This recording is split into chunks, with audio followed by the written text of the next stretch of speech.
The smartest investors in the world lost $4.6 billion in a matter of weeks. Not gamblers, not amateurs. A hedge fund called Long-Term Capital Management, assembled in the mid-1990s, brought together some of the most credentialed people in the history of finance. Two of its principals were economists who later won the Nobel Prize for the very pricing models the fund used to trade every single day. This wasn't a firm run on gut instinct or lucky guessing. It was run on mathematics so advanced that Wall Street treated its strategies as close to proven fact, and for a while, that trust looked completely earned. For its first few years, the fund delivered extraordinary returns. Money poured in from banks and institutions eager for a piece of it. Competitors tried to copy its trades, and mostly failed because they didn't have the same models or the same talent sitting in the room. The team had built pricing models that calculated risk with startling precision, and for years, the results backed up the theory, quarter after quarter, in a way that made skepticism feel almost foolish. Success bred confidence. Confidence bred bigger positions. Bigger positions bred even more confidence, and the cycle kept feeding itself because nothing had yet come along to interrupt it. By 1998, Long-Term Capital Management was operating with enormous leverage. Leverage means borrowing far more capital than you actually own, to make your positions bigger and your potential returns bigger. Think of leverage as a multiplier on every outcome, in both directions at once. It multiplies gains when a bet goes right. It multiplies losses just as fast, just as mechanically, when a bet goes wrong. The fund's models calculated the odds of a severe, system-wide market shock as vanishingly small, almost statistically impossible given the historical data feeding those models. So to the team, leverage didn't look like added danger sitting quietly underneath the returns. It looked like free amplification of a near-certain outcome, a way to turn a small, reliable edge into a very large one. Then Russia defaulted on its debt. That single event triggered a global market panic, a scenario the models hadn't treated as a realistic possibility worth planning around. Prices across markets that had no obvious connection to each other started moving together in ways the historical data said essentially couldn't happen. Long-term capital management lost roughly $4.6 billion in a matter of weeks. The losses were so large, and the fund's positions were so tangled through the rest of the financial system, banks, brokers, counterparties on every side of its trades, that its collapse threatened to destabilize markets well beyond the fund itself. The Federal Reserve had to step in and organize a coordinated bailout just to keep the damage from spreading into the broader system. Here's what makes this story worth studying, instead of just retelling as a cautionary tale about greed. The team at Long-Term Capital Management wasn't reckless in any obvious way. Nobody on that desk was making wild, uninformed bets on a hunch or a feeling. Their models were mathematically sophisticated, built by genuinely brilliant people, and those same models had performed well for years running under real market conditions with real money on the line, tested against actual outcomes, not just theory. The failure wasn't a lack of intelligence, it was mistaking a model's confidence for the world's actual uncertainty, and that distinction is the whole lesson. Every model is a simplification of reality. It has to be, or it would be as complicated as reality itself and useless as a tool. A model takes messy, chaotic, unpredictable reality and compresses it down into equations, assumptions, and historical patterns that a computer, or a person, can actually process and act on. That compression is exactly what makes a model useful in the first place. It's also exactly where the danger hides, quietly, underneath the elegance. Long-term capital management's pricing models were built on decades of historical price data, and in that history, markets mostly looked orderly, mean-reverting, and mathematically well-behaved, the kind of pattern that rewards confidence. Extreme events, sudden sovereign defaults, systemic panics, markets freezing up all at once, showed up rarely in that historical window, almost like footnotes. So the models treated those events as rare in the future too, almost impossible to plan around, barely worth a line item. History actually shows those extreme events happen far more often than clean, tidy math predicts, precisely because they don't follow the same pattern as ordinary, everyday price movements. Markets don't move like a smooth, predictable cloud of random noise scattered around an average. They move like weather systems that mostly behave day after day, right up until they occasionally produce a storm nobody's model accounted for, because it hadn't happened often enough in the data to earn its own probability. Extreme leverage is what turned a survivable bad bet into a full-blown catastrophe. Without leverage, a bad quarter is just a bad quarter. You lose some money, you adjust your position, you keep operating, and you live to trade another day with your reputation and your balance sheet mostly intact. With enormous leverage stacked on top, there's no cushion left for the moment reality diverges from the model's assumptions. Every dollar that was borrowed still has to be paid back, on schedule, regardless of what the model predicted would happen. The math didn't just get the odds wrong in this case.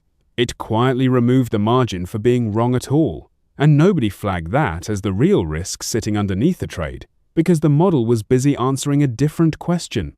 That's the uncomfortable part nobody likes to say out loud.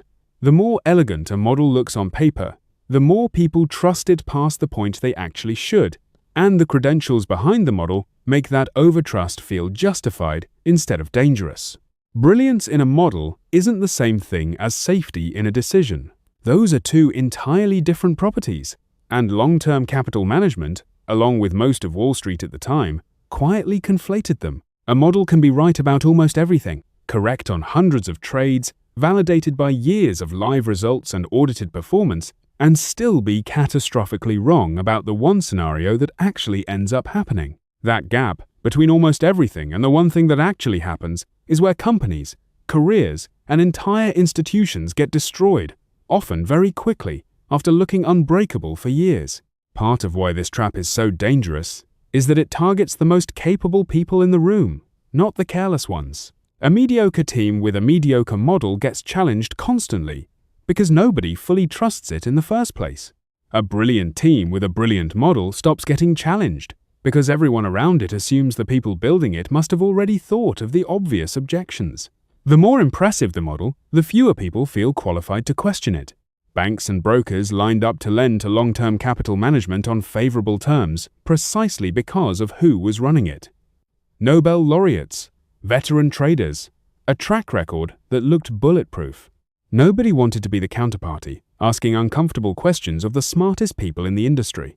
Confidence is contagious, and it moves faster through an organization and through an entire market than caution ever does.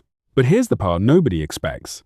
This isn't only a finance story, it's a management story, and it plays out inside ordinary companies every single year, in industries that have absolutely nothing to do with hedge funds or Nobel Prize economists, run by people who have never heard of long-term capital management and never will. Take a supply chain team that builds a just-in-time inventory model. The model says keep stock lean, minimize warehousing costs, because shipping delays are historically rare and manageable one at a time, and the data over several years backs that up cleanly. For years, that model looks brilliant.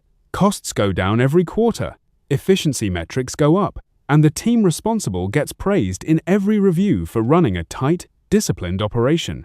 Then a single disruption hits. A port closure, a shipping crisis, a key supplier failure, something the historical data never treated as likely enough to plan for. And it hits every product line at once, because the model never priced in a scenario where several rare events stack together in the same month. The company isn't short on cash. It's short on stock, short on alternatives, and short on the cushion that would have let it absorb the shock without missing shipments to its biggest, most important customers at the worst possible time. Take a sales team that builds a forecast model, assuming client churn happens gradually, a few accounts at a time, spread evenly across the year, the way it always has in the historical numbers. The model looks solid, quarter after quarter, and leadership sets targets, budgets, and hiring plans around it, treating the forecast almost like a fact rather than an estimate. Then one shared shift in the market, one common trigger sitting underneath several unrelated clients, causes several major accounts to churn in the exact same month, for reasons that have nothing to do with each other on the surface, but everything to do with each other underneath. The forecast never accounted for correlated risk, for the rare event where unrelated clients all move for the same underlying reason at once. Revenue doesn't gently dip that quarter, it craters, and the sales team is left explaining a number the model had called almost impossible just weeks earlier, in front of people who trusted that model as much as the team did. Take a product team that sizes its server infrastructure based on historical peak traffic, plus a reasonable buffer on top, calculated the way any sensible team would calculate it. The model assumes future load will resemble the past, scaled up modestly, because that's what the last several years of data show happening. Then a viral moment, a major client integration, or a single external event sends traffic to a level the historical data never suggested was even plausible, let alone likely. The system doesn't degrade slowly and gracefully, giving anyone time to react. It goes down completely. At the exact moment, demand is highest, visibility is greatest, and the cost of failure, in lost trust and lost customers, is the most expensive it will ever be. Different industries, completely different teams, completely different kinds of risk, but the same failure pattern every single time. A model built on the recent, orderly past. Confidence that keeps growing because the model has worked before, repeatedly, under real conditions, with real consequences attached to it. Leverage of some kind, financial, operational, or reputational, that quietly removes the margin for being wrong once the model finally meets a scenario it wasn't built for. And a rare event, the model called almost impossible, showing up anyway, on a day nobody built a real plan for, because planning for it looked wasteful right up until it wasn't. So what's the actual fix here, in practical terms, not just in theory? Any team leaning heavily on a sophisticated model should ask one blunt question before betting big on what it says. What happens if the rare event the model calls impossible happens anyway? And do we survive that day? Not, is this likely, because the model will almost always say no. That's what it's built to say. Not, what odds does the model assign? Because that exact number is what failed at long-term capital management, and it will fail the same way anywhere else it's trusted too far. Just, can we survive it?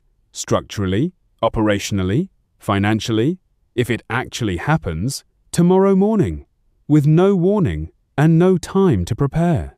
In practice, that means deliberately building in a cushion the model doesn't require, on purpose, even though it looks inefficient on paper, and someone will always ask why you're paying for it.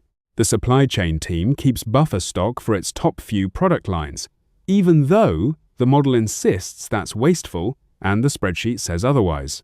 The sales team stress tests its forecast against a scenario where its 3 largest accounts all churn in the same quarter, even though the model treats that combination as almost impossible and nobody wants to plan for it out loud. The product team builds server capacity for several multiples of its historical peak, not just its historical peak with a small buffer on top, and actually tests what happens at that ceiling before a live event forces the answer in front of every customer at once, with no room left to improvise. In each case, the cost of the cushion is small, visible, and easy to justify against a normal budget. The cost of not having it is large, invisible until the exact moment it isn't, and it shows up precisely when the company can least afford it, with the least amount of time to respond. Let's walk through the product team example in more depth, because the fix is easier to see in practice than in theory. Applying the question properly doesn't mean throwing out the model. The historical peak number is still useful information. It just can't be the ceiling of the plan. The team runs the historical peak, then deliberately asks what happens at several multiples of it, not because that level is expected, but because the cost of finding out during an actual crisis is far higher than the cost of finding out in a scheduled test. They simulate that load on a quiet day, log exactly where the system buckles first, and fix that specific weak point before it ever matters live. That test costs a bit of engineering time. It doesn't cost a single customer, a single headline, or a single emergency call at midnight. This is where the contrarian part of the lesson sits. Most management advice tells you to trust the data, build better models, get more sophisticated with your forecasting. That's not wrong, but it's incomplete, and treated alone, it's exactly what sank long-term capital management. Better models make ordinary decisions better. They don't make extreme, rare decisions safe, because by definition there isn't enough historical data on rare events to model them well in the first place. Past a certain point, more sophistication in the model buys you false precision, not real safety, and the two get mistaken for each other constantly. The practical takeaway for any manager is this: stop asking your model how confident it is, because that number will always sound reassuring right up until the day it's wrong. Ask your model, and ask your team, what actually breaks if the thing it calls unlikely happens anyway? Then build the answer to that question before you need it, not after the bill arrives, because by then the decision has already been made for you. If that changed how you see your team, follow for more.